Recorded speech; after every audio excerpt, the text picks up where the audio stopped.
안녕하세요. 배신의 장미입니다. 오늘은 자수성가한 예비 며느리의 눈을 가리고는 능청스럽게 재산을 탐내던 시모에 관한 사연. 지금 시작합니다. 저는 얼마 전 파혼을 했습니다. 이제는 전 남친이 된 그 사람과 저는 잘 맞는 편이었어요. 그런데 결혼을 준비하다 보니 현실의 벽에 부딪히게 되더군요. 무엇보다 아들 장사하는 것 같은 예비 시모의 행동들이 질려 그 사람에게 파혼을 선언하게 되어 버렸습니다. 전 다시 그때로 돌아간다고 해도 같은 결정을 할 겁니다. 다만 미련하게도 그 사람을 사랑했던 그 마음이 아프다는 것이 지금도 순간순간 울컥하지만 앞으로의 제 인생을 위해 절 최선을 다해 사랑으로 키워주신 저희 부모님을 위해 그 사람을 선택하지 않았습니다. 긴 인생을 살아오지 않은 나이이지만 전 순간순간 고비마다 해운들이 다가왔고 일도 그렇게 풀려 우연한 기회에 일찍이 시작한 작은 사업체가 제법 자리를 잡았고 승승장구해 일찍부터 돈을 모을 수 있었습니다. 그랬기에 부모님 도움을 받지 않았어요. 대학 때부터 알바를 하며 모아놓은 돈이 있었기에 저 비용으로 사업들을 시작했던 것이었고 그렇게 1인 다역을 하며 사업을 시작해 일이 바빠지면서 직원 2명을 채용해 3인 구성의 작은 회사를 경영하게 되었었지요. 오피스텔 월세에서 살다 돈을 모으면서 조금 더 안정적이고 싶어 전세를 살게 되었고 20대 후반에는 경기도의 한 지역에 20평대 미분양 아파트를 우연한 기회에 분양받아 내 집도 마련했습니다. 물론 일부 대출도 있었지만 그 수치는 20% 정도였고 그마저도 1년 만에 모두 상환하여 온전한 제가 산 집이 되었습니다. 전 결혼에 대해 생각이 없지도 그렇다고 꼭 해야 한다고 생각하지도 않았습니다. 다만 나와 마음이 맞고 결혼하고 싶은 사람이 나타난다면 그때 결혼할 수도 있을 수 있겠다는 생각을 했었지요. 그간 몇 번의 연애와 이별을 했던 전 30대가 되면서 조금 더 새로운 만남에 의연해지면서 조금은 번거롭게 느껴지고 있었습니다. 누군가를 만나고 싶으면서도 서로를 알아가는 그 과정이 이제는 유쾌하지 않더라고요. 나이가 들어가 그런 것일까? 내 마음이 그 예전의 순수한 감정이 메말라 그런 것일까 싶었지요. 그러던 어느 날 업무 관련 지인과의 만남의 자리에서 그 사람을 만나게 되었습니다. 첫 만남에 불꽃이 튀거나 하지는 않았지만 그 사람과 저는 은근한 끌림을 느꼈습니다. 짧은 미팅 뒤 저희는 헤어졌습니다. 이름을 서로 묻거나 하지도 않았어요. 저와 지인의 미팅이었고 업무적인 이야기를 짧게 나누고 다음 일정으로 인해 자리를 일어나야 했었거든요. 그런데 그로부터 3일 뒤 모르는 번호로 전화가 옵니다. 워낙 업무와 관련하여 다양한 곳에서 전화가 오기에 전화를 받았습니다.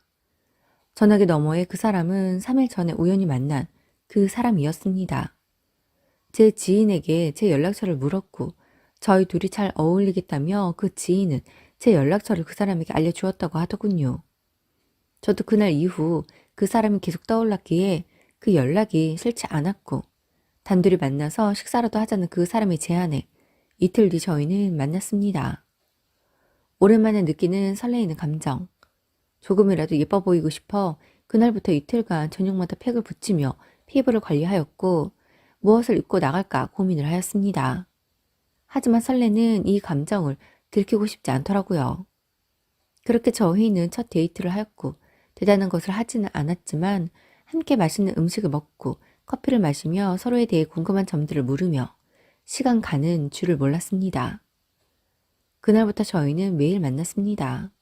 저도 일을 하느라 매우 바빴지만 정말 바쁜 날엔 서로 10분만 얼굴을 보더라도 꼭 만났어요. 그 사람은 어느 작은 회사에 다니고 있는 직원이었습니다. 월급이 많지는 않았지만 그런 부분은 저에게 중요하지 않았어요. 제가 하는 일이 저만 잘하면 향후 20년간은 탄탄하게 자리를 지킬 수 있는 직종이었기에 안정적인 수입이 있었거든요. 그렇게 1년간 불같은 사랑을 했고 저희는 누가 먼저랄 것도 없이 결혼을 생각하게 되었습니다. 그 사람이 저희 집에 먼저 인사를 왔고 저희 부모님은 그 사람과 이런저런 대화를 나누었습니다. 그 사람이 돌아가고 나자 저희 부모님은 조금 더 만나보면 어떻겠냐고 하셨습니다. 그래서 왜 그러시냐고 하니 결혼을 꼭 급하게 할 필요 있냐고 1년 정도는 더 만나보면 서로의 장단점이 더 잘 보이지 않겠냐고 하시더라고요. 그리고 더 솔직하게 말하자면 그 남자가 그리 능력이 있어 보이지도 야망이 있어 보이지도 않다며 제가 평생 벌어먹이게 될 것 같은 생각이 든다고 하십니다. 그때 그 사람밖에 보이지 않았기에 부모님에게 저는 그 사람이 얼마를 벌든 그건 중요하지 않아요. 두 분이 아시는 것처럼 제 수입이 안정적이잖아요. 전 절 사랑해주고 존중해주는 그 사람이어야만 해요. 부모님은 한숨을 쉬시더군요. 그러면서 언제든 아닌 것 같다는 생각이 들면 멈춰도 된다고 하십니다.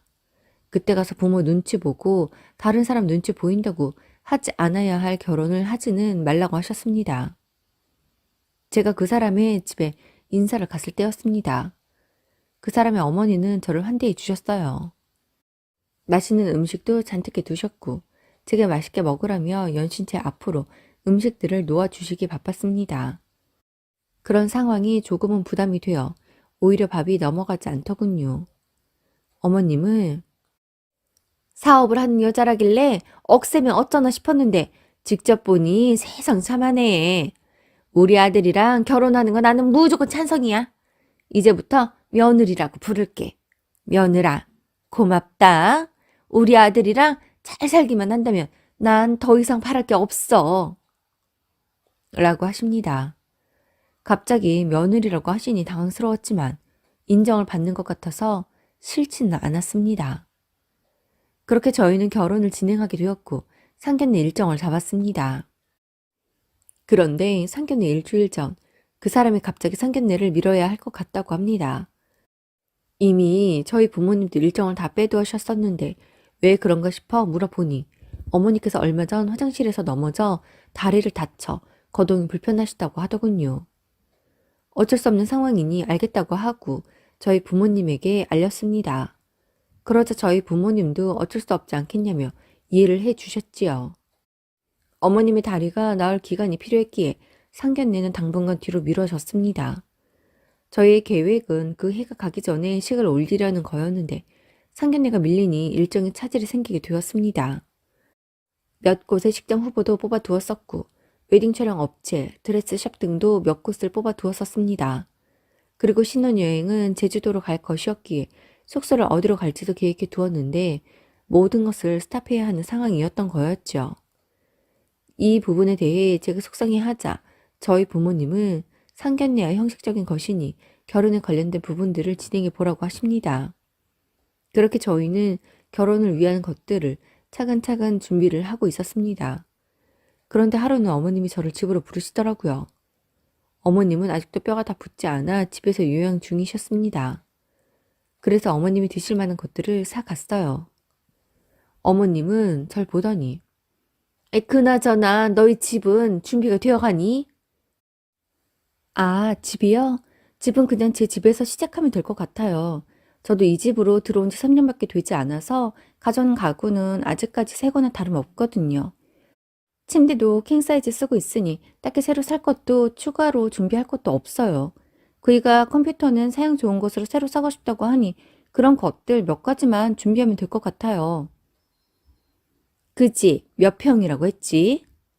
아, 25평이요. 아휴, 거기서 나중에 애 낳고 살겠어?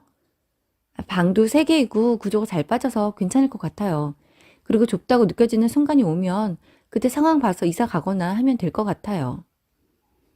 어머님은 곰곰이 생각하는 듯 하더니 그러지 말고 그냥 네가 이 집으로 들어와서 살아라. 보다시피 여기 40평이야.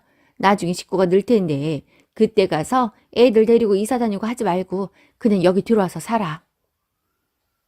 아, 어머님 모시고 살라는 건가요?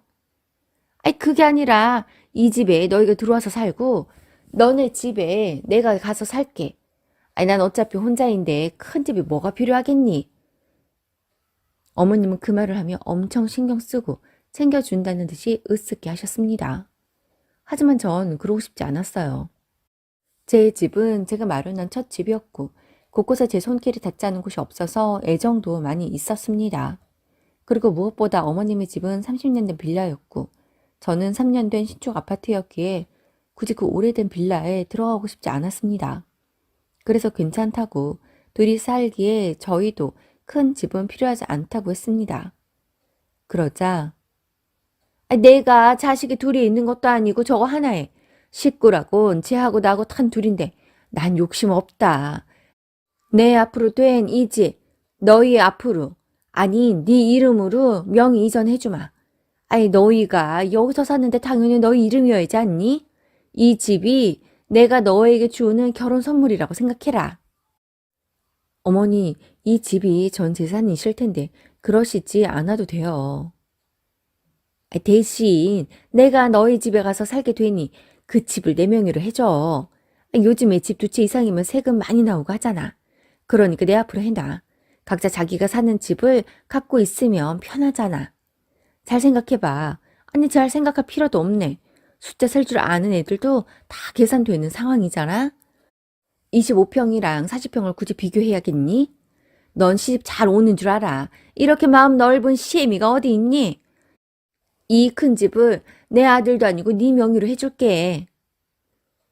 이런 말이 어떨지 모르겠지만 저희 집보다 어머님 집이 더 좋은 집, 더 비싼 집이어도 전 제 집이 더 소중하기에 집을 바꿀 생각이 없는데 경기도 외곽의 오래된 빌라와 제 집을 바꿀 생각은 더더욱 없었습니다. 처음 집을 분양받았을 때만 해도 2억 5천 했던 집이었지만 지금은 8억이 넘습니다. 반면 어머님 집은 지금 2억 5천 정도 하더군요. 그런 현실적인 차이도 있는데 제가 머리에 총을 맞은 게 아닌 이상 그렇게 할 이유는 더더욱 없었던 것이지요. 그래서 어머니 전 그럴 생각 없어요. 이렇게 넓은 집도 필요 없고 전 제 집이 더 좋아서요. 삶의 편리성도 이것보다 제 집이 더 나은 것 같아요. 제 집은 아무래도 신도시 안에 있다 보니 생활권도 더 낮고 나중에 아이가 생겨도 아이 키우기에도 주변 인프라가 좋거든요. 반면 어머님 집은 아무래도 구도심이다 보니 상권에서도 차이가 있어서요. 저희는 꼭 큰 집이 아니어도 되니 마음만 받을게요. 제 나름대로 어이없는 마음을 최대한 억누르고 부드럽게 말씀드렸습니다. 그런데 제 이야기에 그 사람이 자기야, 엄마가 하자한 대로 하자. 자기가 이 집에서 안 살아봐서 그렇지 너무 좋아. 우선 넓잖아. 여기 방이 4개야. 하나는 우리 둘방, 하나는 오빠. 나머지 2개는 자기랑 나랑 취미방 해도 된다고. 우리는 식구가 늘 사람들이고 엄마는 혼자인데 솔직히 이 집 너무 과하지. 우리 엄마가 명의도 자기한테 넘겨준다잖아. 우리 엄마 마음 바뀌기 전에 얼른 덥석 잡아. 42평이랑 25평은 비교할 게 아니라고 본다 나는. 이게 말인지 방구인지 너무 어이가 없어서 뭐라고? 그걸 말이라고 해? 나는 다른 무엇보다 내 집에 대한 애정도 때문에 그럴 마음이 없다고. 자꾸 평소 이야기하면서 내 집이 아무것도 아닌 것처럼 이야기하는데 그러면 당신도 어머님도 8억 7천과 이 5천 집의 가치가 같다고 생각해서 집을 바꾸자는 거야? 난 이건 아니라고 봐. 내가 당장 그 집을 금매로 팔아도 8억은 받을 수 있는데 왜 그래야 하는데? 그러면 집 명의 바꾸면 그 차액 당신이 줄 거야? 아니면 어머님이 주실 거예요? 자꾸 억지를 부리니까 큰 집에서 살라고 하는 말이 아니라 내 집이 탐나서 하는 말로 들려 나는. 제 말에 어머님은 찔렸는지 발끈하면서 내가 예쁘다 예쁘다 했더니 너 못하는 말이 없구나. 내가 다 너희 생각해서 너 생각해서 하는 말이잖아. 여기 곧 재개발된대. 그러면 명의 갖고 있는 네가 좋은 거 아니니? 내 아들도 아니고 너한테 해준다는데 대체 이런 시애미가 어디 있니? 전 이곳 재개발에 관심 없어요. 콩고물도 기대하지 않아요. 전 지금까지 그 어떤 요행도 바란 적 없어요. 주어진 삶에 순종하고 열심히 일해서 번 돈으로 모든 것을 일구었다고요. 그랬기에 크게 흔들림 없이 지금에 이르렀다고 생각해요. 어머님도 어떻게 살아오셨는지 몰라도 제가 원치 않는 걸 강요하지 마세요. 혹여라도 제 집이 탐나는 거라면 꿈도 꾸지 마시고요. 뭐? 그래. 나도 신도시 좀 가서 살아보자. 암만 가서 살고 싶어도 이 집 팔아도 안 되더라. 그래서 집 받고 살자는데 그게 그렇게 어려운 부탁이니? 이래서 여자가 너무 잘나면 안 돼. 적당히 멍청하고 아둔해야 하는데 지 잘난 맛에 쉼이며 남편이며 이렇게 개무시하고 쏘아대는 것 봐. 그래, 집 안 바꾼다 안 바꿔. 대신 너 각오해야 할 거야. 난 너한테 예단비 5천 원 받을 거고 예단도 최고급으로 받을 거거든. 한복도 맞춰 입을 거고 금가락지도 해야겠다. 우리 아들 이렇게 잘 키워줬으니 금두꺼비도 2마리 해다오. 그러면 내가 이 서운한 마음 퉁치마. 라고 하십니다. 진짜 어이없지 않나요? 그래서 그 자리에서 한껏 비웃듯 웃어 보이고 말없이 일어났습니다. 그러자 어머니는 어쭈? 너 뭐하니? 앉아.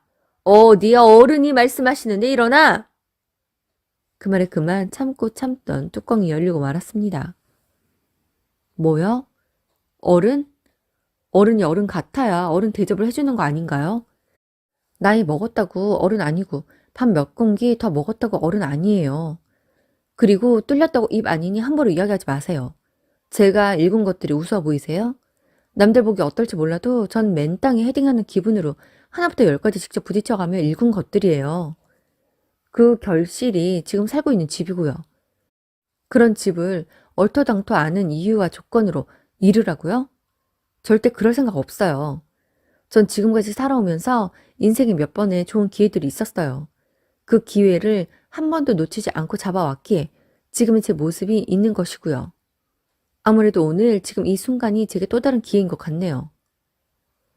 그때 그 사람이 정말 말은 천상유수다. 무슨 기회라는 건데.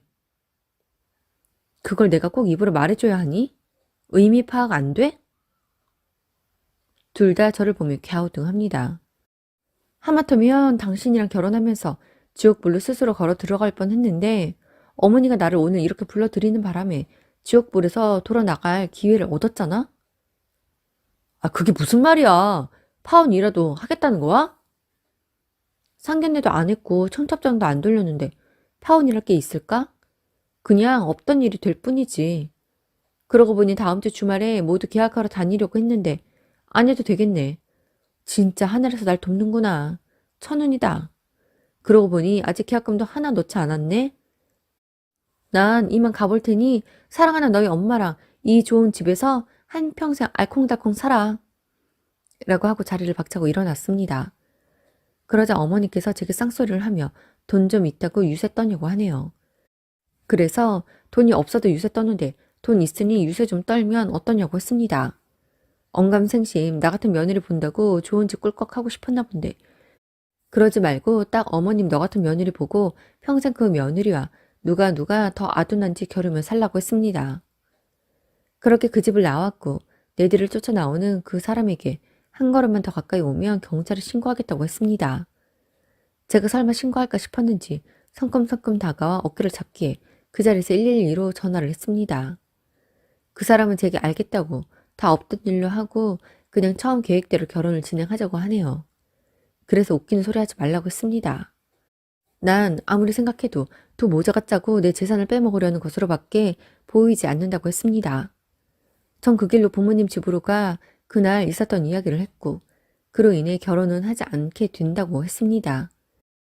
제 이야기에 어이없어 하던 부모님은 하늘에서 도와 일을 진행하기 전에 모두 알게 된 것이라고 기왕 이렇게 된 거 관계는 깔끔하게 정리하라고 그리고 우리 집에선 그 누구도 자식들의 결혼에 대해 관여하지 않으니 나이가 한 살 한 살 차더라도 부담 갖지 말고 하고 싶은 일을 하며 즐겁게 살라고 하십니다.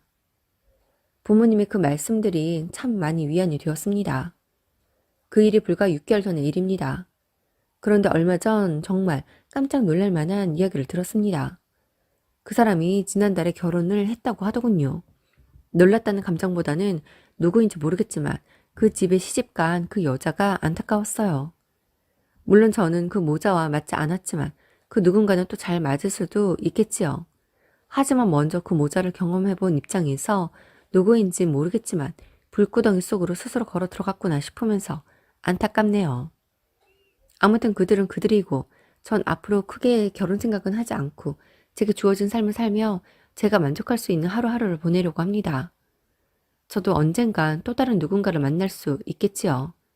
그 만남이 짧은 만남으로 그칠지 평생의 인연이 될지는 알 수 없겠지만 매 순간 최선을 다하고 그러면서도 냉정함을 잃지 않으면서 다른 사람들과의 인연을 만들어 나가려고 합니다.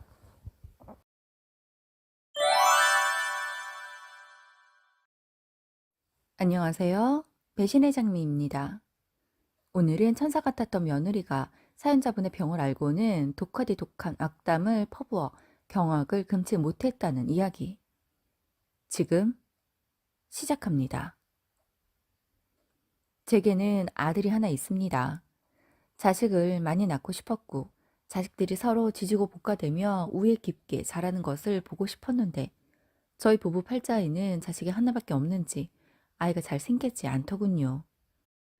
저희 아들도 앞서 새 아이를 뱃속에서 먼저 떠나보내고 정말 어렵게 만난 아이였고 이 아이마저 절 떠날까 걱정이 되어 임신 사실을 알자마자 친정으로 가 친정 엄마의 보호 아래 열 달을 꼬박 누워 지내어 건강하게 낳을 수 있었습니다. 그 뒤로도 몇 번을 둘째를 가지려고 낳으려고 노력을 했지만 저희에겐 저희 아들 하나만 있네요. 그래도 행복했습니다. 어렵게 만난 아이 지키고 지켜내 제 품에 안았으니까요. 임신과 출산을 겪으며 스트레스도 컸고 늘 불안함과 걱정이 따라다녔지만 전 복이 있는 사람인지 남편도 스택 식구들도 친정 식구들도 모두 절 챙겨주고 예쁜 말만 해주고 괜찮다, 너만 건강하면 된다며 보듬어 주었습니다. 저희 시부모님 장남의 맏며느리라 집안에서 어른들이 왜 저희 부부에게 아이가 없냐고 많이들 물어보셨었나 보더라고요. 더 윗대의 어른들은 대가 끊기기 전에 다른 방도를 찾아야 하는 거 아니냐고까지 하셨다는 걸 제가 아이를 낳고도 한참 뒤에 알았습니다. 그때 저희 시부모님께서 어르신들의 말씀에 흔들리지 않으시고 그저 며느리가 너무 예쁘다고 저만큼 건강히 둘이 사니 그것 이상 바라는 것 없다고 하시며 그런 말씀 함부로 하지 말아달라고 이야기하시곤 했다고 하더군요. 나중에 그 사실을 알고는 두 분께 얼마나 감사하던지 어머니 손을 잡고 감사하다고 당연하다 할 수 있지만 어른들 입장에선 당연하지만 않을 수 있었을 건데 절 감싸 안아주셔서 감사하다고 했습니다. 그러자 어머님은 제게 이미 넌 우리 집 식구라고 무슨 일이 있어도 내 자식이니 부모가 되어서 감싸 안는 거 당연하지 않냐고 그저 아무 생각하지 말고 들려오는 시끄러운 말들에 속상해하지 말고 남편과 아이만 생각하면서 살라고 하셨습니다. 어머님의 그 말씀이 그 마음이 너무 감사해 전 저희 시부모님께 정말 내 부모에게 하듯이 했습니다. 그런 시어머님이 갑자기 몸이 안 좋아지셨고 췌장암 말기임을 알고 얼마지 않아 우리의 곁을 떠나셨습니다. 하늘이 무너지고 땅이 꺼진다는 말이 어떤 것인지 알겠더라고요. 내 어머니에게만큼 의지했던 시어머니인데 그런 시어머니가 하루아침에 제 곁을 떠나버렸으니까요. 그때 제 나이 고작 40이었고 어머니는 환갑을 조금 넘기셨었습니다.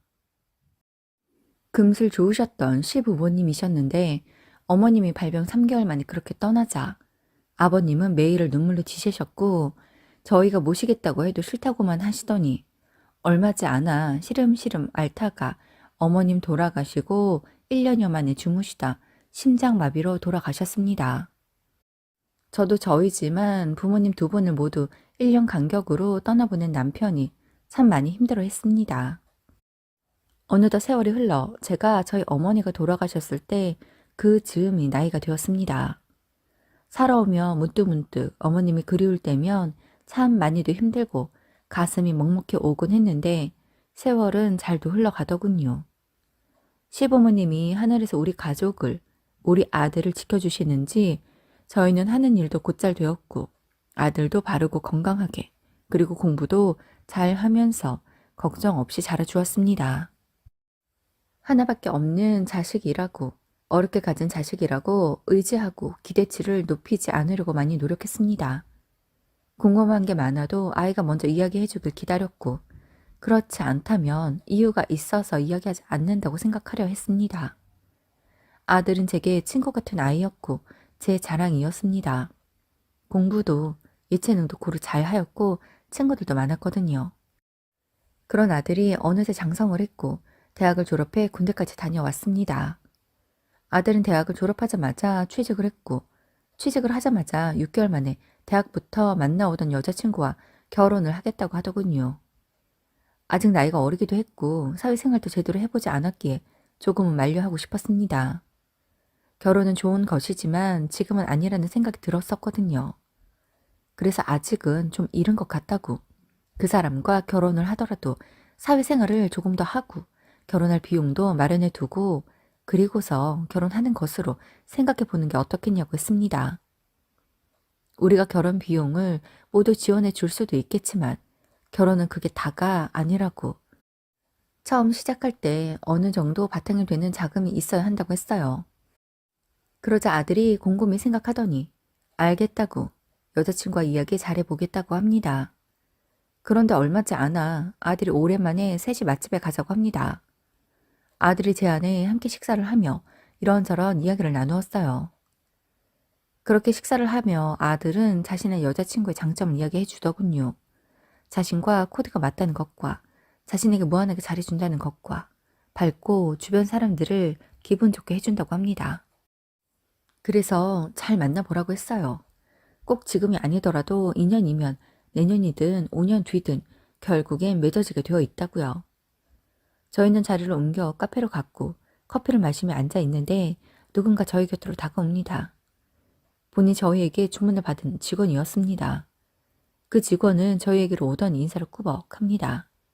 갑자기 우리에게 왜 왔을까 했는데 아들은 멋쩍게 일어서더니 자신의 여자친구라고 하네요. 전혀 예상치 못했던 상황에 저 남편 당황했고 그 아이는 수줍게 저에게 인사를 합니다. 저희 아들도 아직 27살밖에 되지 않았는데 그 아이는 이번에 대학을 졸업해 24살이라고 하네요. 둘 다 아직은 결혼하기에 어린 것 같았습니다. 준비도 되지 않은 듯 했고요. 그래서 둘이 예쁘게 만나라고 나는 아들의 연애에 간섭하지 않는다고 했습니다. 아직은 어리니 당장의 결혼보다는 연애를 충실히 하고 2, 3년 더 만나보고 결혼을 생각해 보라고 했습니다. 그러자 그 아이가 어머니, 오빠는 어머님의 말씀대로 3년 뒤에 결혼하자고 했는데 제가 오빠가 불안해서 안 되겠어요. 그 사이에 누가 오빠 꼬시기라도 하면 어떡해요? 저 그러면 못 살아요. 지금도 오빠 좋다는 사람 많단 말이에요. 물론 오빠가 여자친구 있다고 하곤 하지만 솔직히 오빠 싫어할 여자가 어디 있겠어요. 저희 3년 사귀었어요. 이 정도면 서로 충분히 안다고 생각해요. 일찍 결혼해도 잘 살 수 있으니 나이로 편견 갖지 마시고 저희 결혼할 수 있게 허락해 주세요. 라고 합니다. 그래서 아들에게도 너도 같은 마음이냐고 물었습니다. 그러자 아들이 하는 말이 자신도 결혼이 하고 싶긴 하다고. 하지만 저희 이야기대로 현실적인 부분에서 아직 준비가 되지 않은 것 같아서 최대한 짧은 기간에 결혼 자금을 모아보려고 한다고 합니다. 그래서 그렇게 하라고 했습니다. 지금은 이제 막 회사에 들어간 우리 아들이나 카페에서 아르바이트 하고 있는 그 아이나 결혼할 준비가 안 된 건 마찬가지이니 서로 결혼할 준비만 된다면 그게 당장 한 달 뒤라고 해도 허락을 할 테니 그렇게 결혼하고 싶으면 둘이 마음을 합쳐 결혼 자금을 마련하라고 했습니다. 분명한 건 자식을 결혼시키는 부모의 몫이 따로 있고 결혼 당사자들이 준비해야 할 몫도 따르라고 했습니다. 둘은 특히 그 아이는 속이 상한 듯 아쉬운 듯 보였지만 그 둘을 위해서 당장의 결혼은 아니었습니다. 아들은 계속해서 그 아이와 만났고 이후 4년 뒤 둘 다 악착같이 일을 해 결혼 비용을 마련하여 당당하게 저희에게 결혼 허락을 받으러 왔더군요. 여태 만나고 있는 모습도 각자의 위치에서 안정적으로 일하며 기반을 마련한 것도 제법 기특했습니다. 이젠 저희가 허락하지 않을 이유가 없더군요. 저희 아들이 31살이 되었고 그 아이가 28살이었습니다. 그의 아들은 결혼을 했고 둘은 행복하게 신혼생활을 하더군요.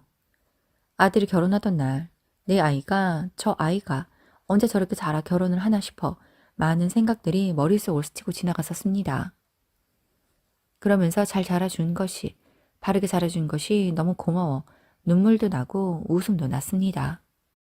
저희 시부모님 살아 계셨다면 손자가 장가가는 거 보며 얼마나 행복해 하셨을까요? 며느리는 아들의 말대로 참 밝고 주변 사람들을 기분 좋게 해주는 아이였습니다. 긴 연애 기간에도 한결같았어요. 저희와 처음 만난 그날 이후로 종종 함께 식사도 하고 저희 부부와 아들 커플이 같이 더블 데이트도 하고 아들 하나 있는 저희 부부에게 딸같이 살갑게 대해주기도 했습니다. 친구들에게 아들의 여자친구가 참 딸처럼 우리에게 잘한다고 하면 절대 딸이 될 수 없으니 그런 생각하지 말라고 어느 순간 부담이 될 수 있다고 하더군요.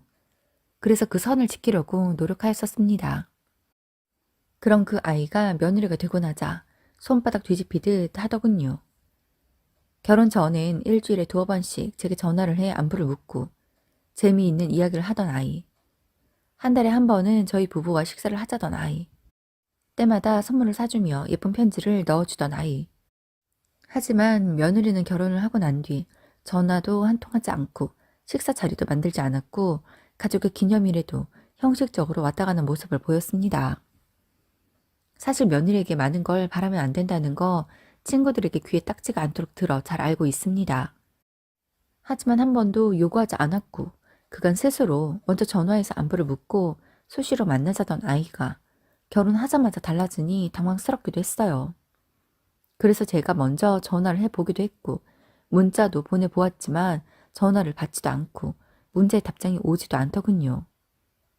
하루아침에 달라진 며느리의 모습에 적잖이 당황했지만 아들 부부 둘이 잘 살면 그만이다 생각하기로 했기에 작은 것도 기대하지 말고 나는 내 남편과 행복하게 즐겁게 지내자고 생각했습니다. 아들 부부가 결혼하고 6개월이 된 얼마 전 건강검진에서 제가 갑상선 암임을 알게 되었습니다. 갑상선 암이 흔한 암이고 완치율도 매우 높다고 하지만 제겐 그저 암일 뿐이었어요. 흔하고 완치율이 높은 게 와닿는 게 아니라 내가 암이 걸렸다는 그 사실만으로도 너무나 충격이었고 절망이었습니다. 아들의 친구 중에 서울 내 대형 병원 의사로 근무하는 친구가 있어 그 친구의 도움으로 검사를 받고 입원을 해 수술 일정을 빠르게 잡았습니다. 그렇게 일이 진행이 되도록 며느리는 제게 전화는커녕 문자 한 통 없더군요. 대체 왜 며느리가 이럴까 싶은 생각이 들었습니다. 저희 어머니가 제게 그러셨던 것처럼 저도 며느리에게 좋은 시모가 되고 싶은데 결혼하자마자 곁도 주지 않더니 절 투명인간 취급하는 것 같아 저도 마음이 상해 있었습니다. 갑상선암 수술을 한 날 고통 속에 눈을 떴고 남편이 절 측은히 바라보고 있었습니다. 코로나 때문에 요즘 병원은 면회가 한 사람밖에 되지 않습니다. 그렇다 보니 아들과 며느리는 올라올 수 없었던 거였지요. 아들은 남편을 통해 영상 전화를 걸었더군요. 아들의 얼굴을 보는데 왜 그리 눈물이 나던지요. 하지만 수술을 해 목소리가 나오지 않아 아들에게 한마디도 하지 못하고 절 보며 눈물 흘리는 아들의 모습을 눈에 담을 수밖에 없었습니다. 아들은 이후 하고 싶은 말을 문자로도 보내었더군요. 하지만 며느리는 제게 그 어떤 문자 한 통 없었습니다. 이제는 서운한 게 아니라 화가 좀 나더군요. 이번 기간 내내 남편이 절 간호하기로 했는데 회사에 사고가 하나 터졌고 남편 밖에 해결할 수가 없어 이틀을 출근해야 하는 일이 생겼습니다. 아직 목소리도 나오지 않는데 혼자 있으려니 그렇더라고요. 그래서 남편이 아들에게 와 있으라고 했습니다. 아들이 오기로 했어요. 그런데 하루 전 아들에게서 문자가 한 통 옵니다. 회사에 중요한 미팅이 잡혀 있는 걸 깜빡 잊었다고요. 자신 대신에 며느리가 올 거라며 며느리가 PCR 검사도 받았다고 합니다. 그래서 며느리는 바쁘지 않냐고 물으니 며느리의 회사는 하루 전에만 휴가를 쓰면 되어서 괜찮다고 며느리도 선뜻 알겠다고 했다고 합니다. 웬일인가 싶었어요. 그런데 다음날 며느리가 오지 않더군요. 아들이 말하길 분명 며느리가 오전 10시까지 올 것이라고 했는데 오지 않았습니다. 혹시라도 제 병실을 못 찾나 싶어 문자로 호시를 알려주기도 했지만 오지 않는 듯 하더군요. 10시 30분에 검사가 있어서 이동을 해야 하는데 물론 제가 혼자 걸어갈 수는 있지만 그 사이 며느리가 오면 엇갈릴 것 같았습니다. 하지만 며느리는 시간 안에 오지 않았고 저는 간호조무사를 따라 검사실로 이동했습니다. 몇 개의 검사를 받아야 해 이곳저곳 다니고 오니 어느덧 점심 무렵이었습니다. 기운이 쏙 빠지는 게 힘들었어요. 그렇게 기운 빠진 힘든 몸을 이끌고 병실로 돌아왔습니다.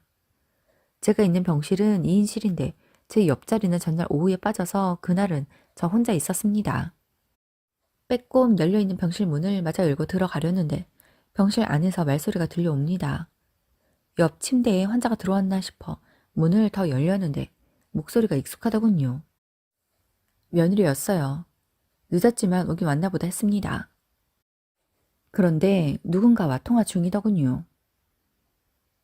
아, 짜증나. 내가 우리 오빠 봐서 오긴 했는데 너도 알지? 내가 우리 어머니 엄청 싫어하는 거.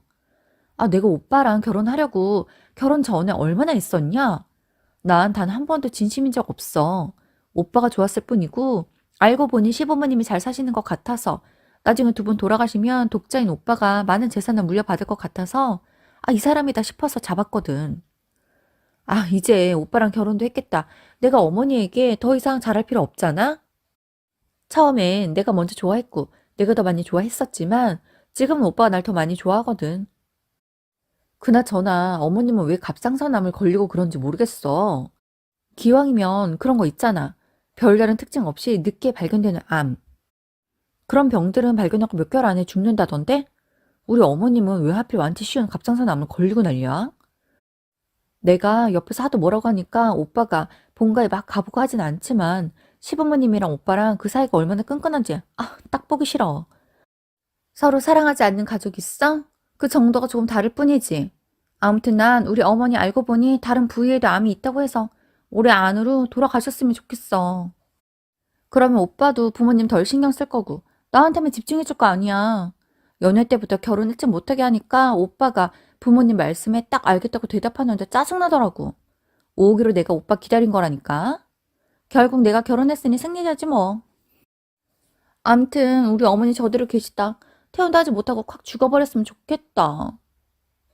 라고 하는데 그 말들에 너무 놀라 손발이 벌벌 떨리고 정신이 혼미해지는 게 정말 어찌할 바를 모르겠더군요. 도저히 며느리 얼굴 볼 자신이 없어 막연히 돌아서서 몇 걸음 걸었는데 정신 차려보니 제 침대였습니다. 며느리가 저를 쳐다보고 있더군요. 천사 같은 얼굴을 하고는 괜찮으시냐며 묻는데 목소리가 아직 제대로 나오지 않을 뿐더러 얼굴을 마주보는 것조차 살떨렸습니다. 남편과 아들이 보고 싶었지만 다음 날이나 돼야 올 수 있었어요. PCR 검사 결과가 있어야만 올라올 수 있으니까요. 아들은 며느리에게로 영상 전화를 해 제게 괜찮냐고 내일은 자신이 오겠다고 하는데 지금 당장 왔으면 좋겠다는 말이 목구멍까지 차 올랐습니다. 아들이 오기 전까지 며느리가 있겠다는데 가라고 손짓했어요. 그리고 휴대폰 메모장에 나 혼자 있어도 되니 그만 가보라고 써서 보여줬지만 며느리는 세상 착한 눈망울 해서는 고작 하루이니 자신이 저를 간호하겠다고 합니다. 아무리 그만 가보라고 해도 가지 않는다기에 벽을 보고 돌아 누워 잠자는 척 해버렸습니다. 하지만 잠이 오지 않았어요. 좀 오버된 생각이지만 며느리의 이중성을 보아서인지 제가 잠들면 며느리가 해코지를 할까 싶은 생각도 들었습니다. 다음날 아들이 왔고 깊은 안도감과 함께 서러움이 밀려왔습니다.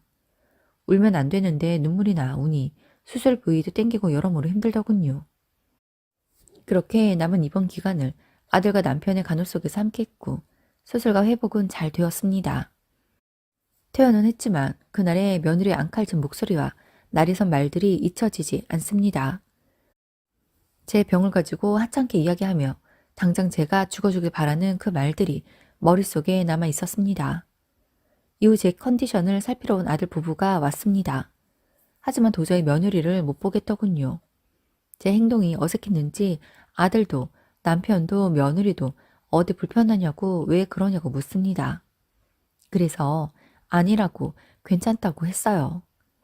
며느리는 제게 많이 피곤해 보인다며 갑자기 결혼 전에 모습으로 돌아가 제게 살갑게 합니다. 그러면서 저보고 절대 일찍 돌아가시지 마시라고 오래오래 살면서 자신들의 아이가 성장해 결혼하는 것까지 보라고 합니다. 가증스러운 것. 어쩜 저럴 수가 있는지 모르겠습니다. 저도 모르게 며느리를 계속해서 차갑게만 바라봐집니다. 저희 그런 태도에 이상함을 느꼈는지 남편이 왜 그러냐고 묻더군요. 그래서 나 쟤랑 같은 공간에 못 있겠어. 쟤 좀 치워줘요. 라고 했습니다.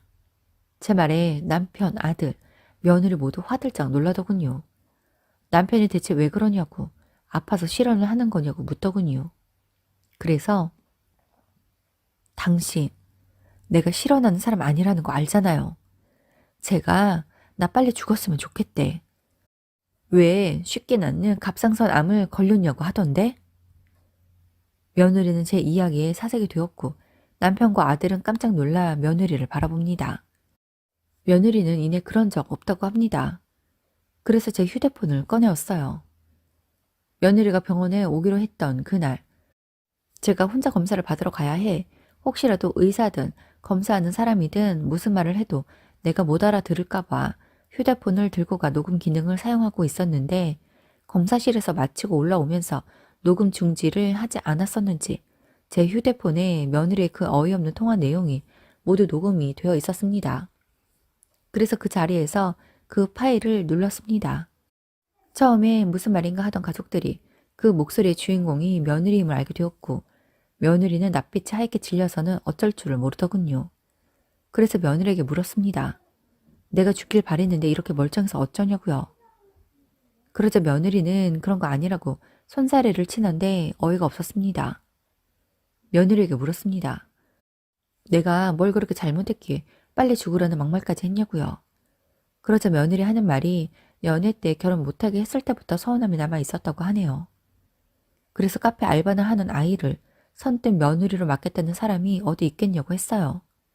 게다가 당시엔 제 아들도 사회초년생이어서 더욱 그랬던 거 알지 않냐면서요. 궁지에 몰리자 며느리는 갑자기 무릎을 꿇고 사과를 하더군요. 그래서 굳이 마음에도 없는 사과할 거 없다고 서로 안 보고 살면 되니 그만 가보라고 그리고 앞으로 절대 오지 말라고 했습니다. 아들은 자신이 대신 죄송하다며 사과를 하는데 그 꼴을 보고 싶지 않았어요.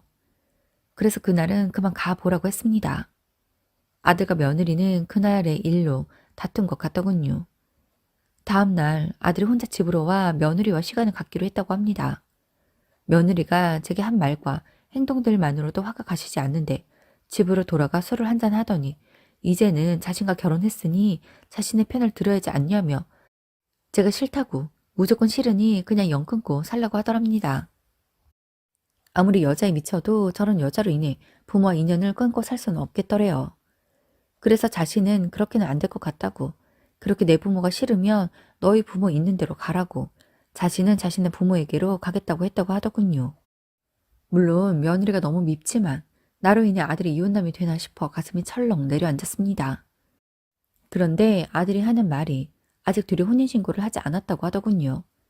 결혼하자마자 며느리가 혼인신고를 하자고 하기에 결혼 1주년 때 그때 기념으로 혼인신고를 하자고 했다고 하더군요. 어찌 보면 잘 되었다 싶었어요. 그로부터 시간이 흐른 지금 아들은 전 며느리와 갈라섰습니다. 사돈들까지 병원에서의 일들을 알고는 제 아들에게 별것도 아닌 일로 애를 잡냐며 난리를 피웠다고 하네요. 그래서 아들이 도저히 안 되겠다 싶어 헤어졌다고 하더군요. 얼마 전 그 아이에게서 문자가 한 통 왔습니다. 다정스러운 말로 시작한 문자에는 저희 아들을 잊지 못하겠다고 다시 만나게끔 도와달라는 내용이었어요. 그래서 대꾸도 하지 않았습니다. 오히려 어이가 없었지요. 그러자 뒤이어 저를 저주하는 문자를 보내었더군요. 어찌 이런 애가 결혼 전엔 그리도 본 모습을 감추고 다정했는지 지금도 섬뜩합니다.